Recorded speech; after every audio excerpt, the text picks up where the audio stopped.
Vision GH, your best online news portal. Ghana de share saman sen na de shmama one Vision GH so de busa fama mu nyina kwaba emmohyehyɛ de ba fidie hwebre na sanso aso bia kase ebobre na aso no ensem wada ne da nyina da ye boabo ande ba besumo ewa fidi kase so wada ma ne bre na sanso duru hobie mu a ede ense ne nyina esomo ewa fidie yi eso utie yi na o subscribe no wa share notification bell no so no anwoma so no select all sene ebe ya da ne da nyina da ye de begum de ma wa obenya bi ati enya bi ahwe de de bayi de di makote bi ya obete enese na nkwada free senior school ye ba yenti eye ni so onya grade 50 so onya 60 so onya 100 kra ye pie omu nyina ru edu omu wura ento so suku mpanifo se ha adwene yenhwe na yenye entotwe kakra nyansa kakra ewum yebekọ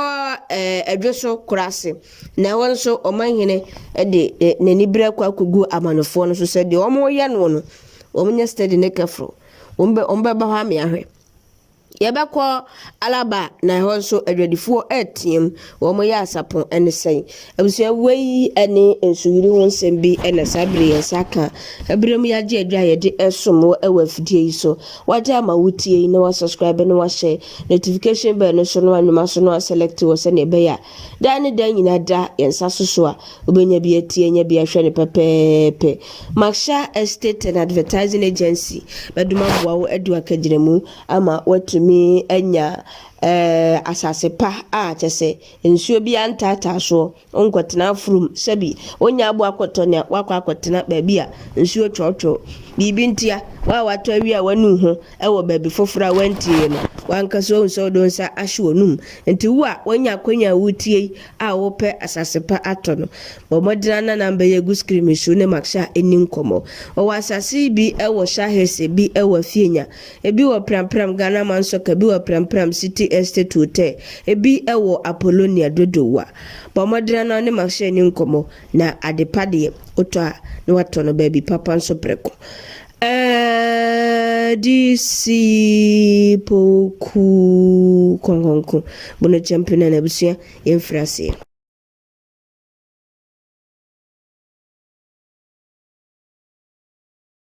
Giant free and sentimental mwase enfamau na Ora Edward Kweku Azuri wano immediate past retired Upper East Regional Director Edema Ghana Education Service na ne send off party ya womo ye yedema ne director Regional Director GS womo ye yede ja papa ekwan ewo Bogatanga na Ora Azuri efasa akwanya no so ede afutuo bi ama aban no de wono ehunu ewo enwumasua no mu a ogiri se yesesa no mansa kakra bamu a nke betumi abo akoniasa bebre so no eno no wokyere na dwen afasa akonya no so ede atodwa na wose ya mai sese wo hwe wo modem a wo modi wo school mu afri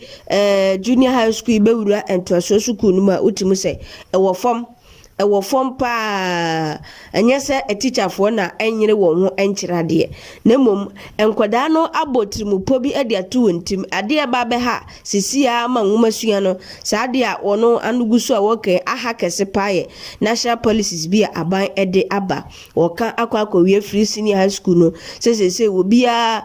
kwan bia wonam so a ene obetumi atwero nsohwe ne bewie ya ebeba na so dini eka obi so ye graduate junior high school ese wo kwa he odwani fa he yesko busa computer na ne placement system yi kwanna nam so abehu na ne akohia din wo baabi onya aggregate pepepe kra na obenye school din ti akwa akowuram nti amankwada ne trima yo mo de kane no na sane obi e pre se wanya grace papa onya school nko nso se de enam se de obenya bia benya school edu ti akwa wuram nti nkoda na te ada wo nwumasuam wonsua de ne ma metefa no no so tefa telenovela no mo di ho achinye no mo yese school mo nso ne de na ba beto se wonsua de a na mfosam ani agoro ani hwehwe ani mu nti eno nso wonyere ne ho nsua de sanse onim se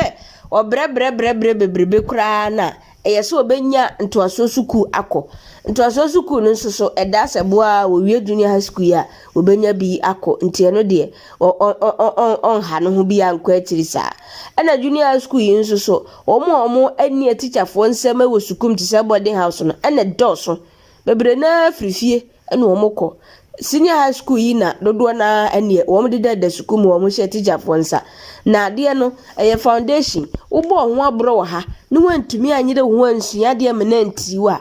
SS ya beduru a eduru memenda kora beka se yebo nwuma mo ahye da akọ akosa no eho na da asan eho akohia manfrafo ne su ahodo efrafie ahodo ma behia a obi a ne adwena wode be ma wo no eho na obetumi ayire ho aka se odo na ekosisi nsu opepra ya to ani twakọ akosua de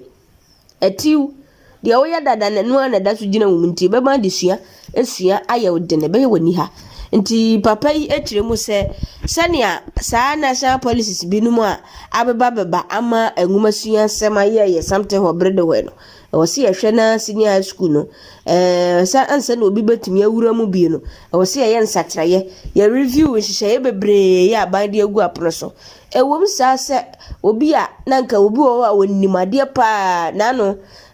GMPC fo abantie ya owie suku a senior high school beko suapon yi bia ni great fefe nso na wode te galamse amanam yehu yenye ne akonam wai na wode wo nkoba no di bawade unsua mpo na nkampese obi hu results akase ohu mbobodo akọ akoto aso na akodi nsam na nsi yi a obekase obi na ayewsa ye mu akwanya no abayaba omu akwanya ne sadi abenya bia manya baabi suku bi ama otimi akọ akohye na so abo homode no asakira ho na ade no nso so ade bi na ogugu sunsuo se wan frase sese ama nwumasua no wa mpa ne nei a ukoduru esese a ebeye odene emfa ho ne wani brebebre ebeye odene se obesua sense wa mfa nhwe ho nti wo hye ase bia de bia nhye ase bia so edene nti eja Edward kwaku azure ede atudwa acheche mo se ebeye a yensesem yensatira niemam ene yesa ye wo cut off point bi kura we great ni mu a ebeboa ama nkoda no so ani abre ama omotimasua di wo munimade o Ghana nkoda wo munimade na nso aburo nti wonsua kura ene babadie ne de don't go there obekwa akwori ni sisi akwa akotwero apase ai chiwempo pass and forget ana kura so fa ho dwane nanso we de wonim se de obenya sukunti wonansia nti aban papa yi aba ye adwuma ewo enmasua so no de safuto we emase utie dia ebeboa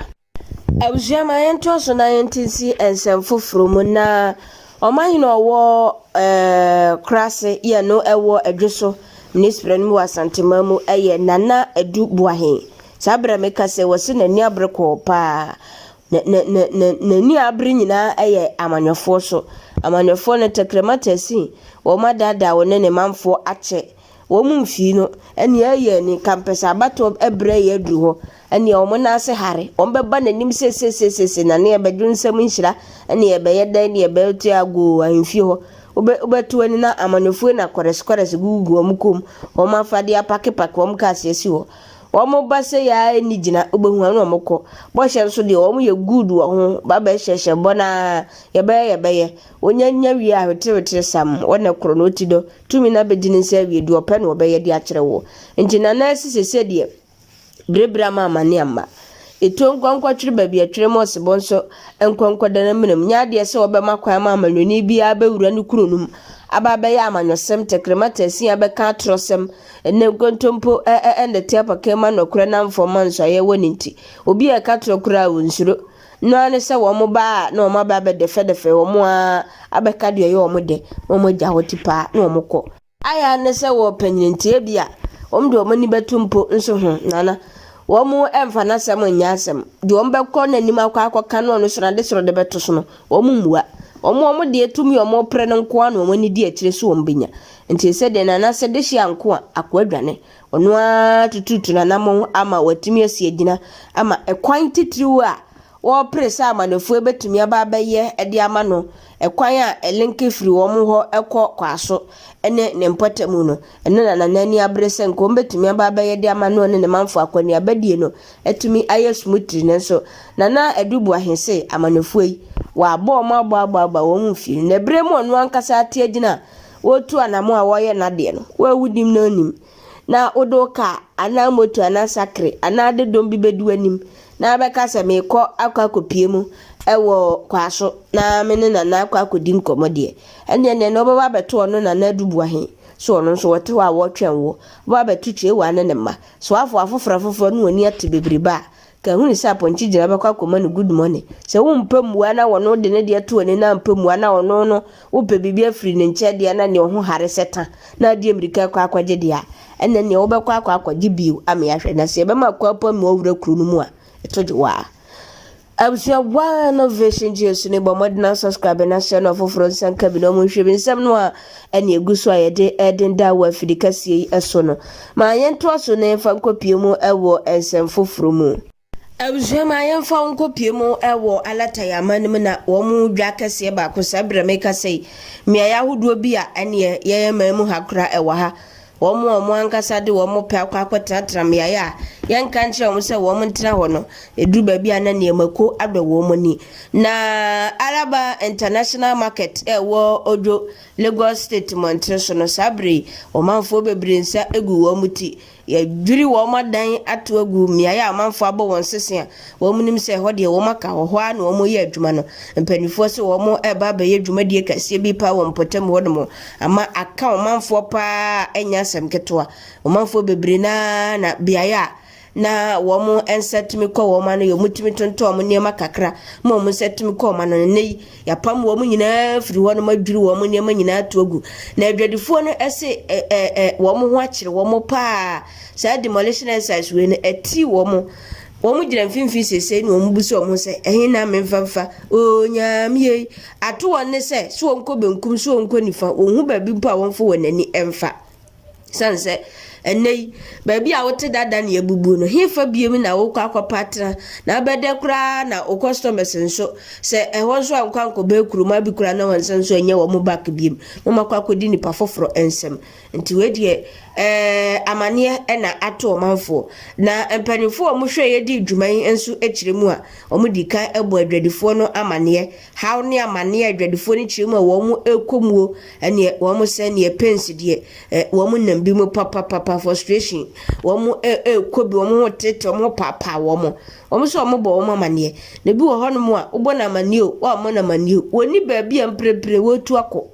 me ka se su kura bebre fifiri nkurase se de ayenso ye free nkurase abebo yesesen ewo o my Ghana kropom sa na o mo susu bebre fifiri chichiri ena o ma ba bebo o mo sesen ewo kururu mu a wo mo eguso eye adwuma kakra ma bi kura ewo nkurase nti akwakoba ni se na akwakoda something wo brede wo mo hu ba bi a wo mo ede wo mani efa wo ma de tonde de ene obenya eye free ne mu ba bi a wote poten na nkasa wodi dwa no eho ene adwiri ade agu nti me ka sei o manfo ese na watwi mu afiri wu ekwa kosise busumi se we de pokura de kwa wi ya nesa busumi edi anim no nso ebeba ne so manya ba bia fo mutira mfa nkwachi so ma de tonde ama manfo amedom omo a wa woton ne ma etimi sadie ene na de wonsa egu ti pokura dada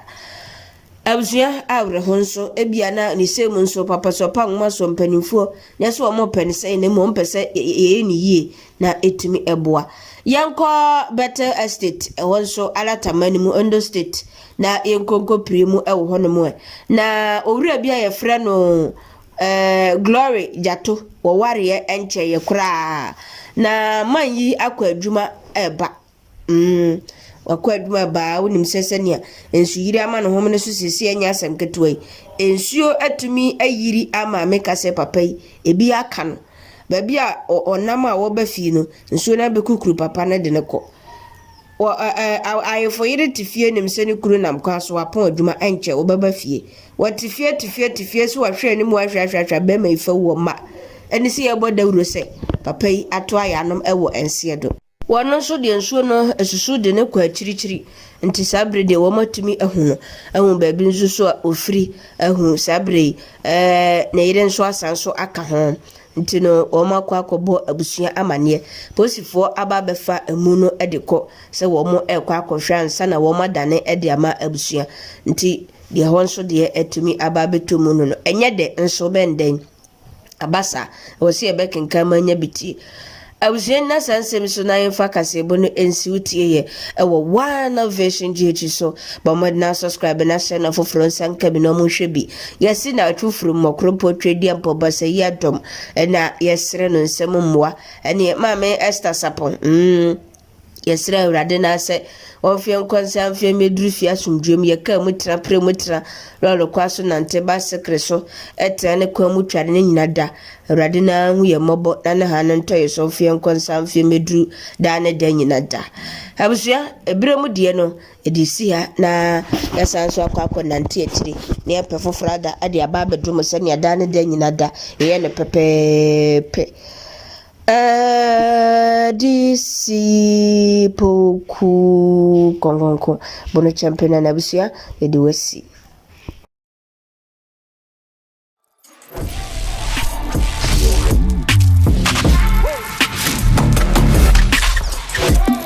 One Vision GH, your best online news portal.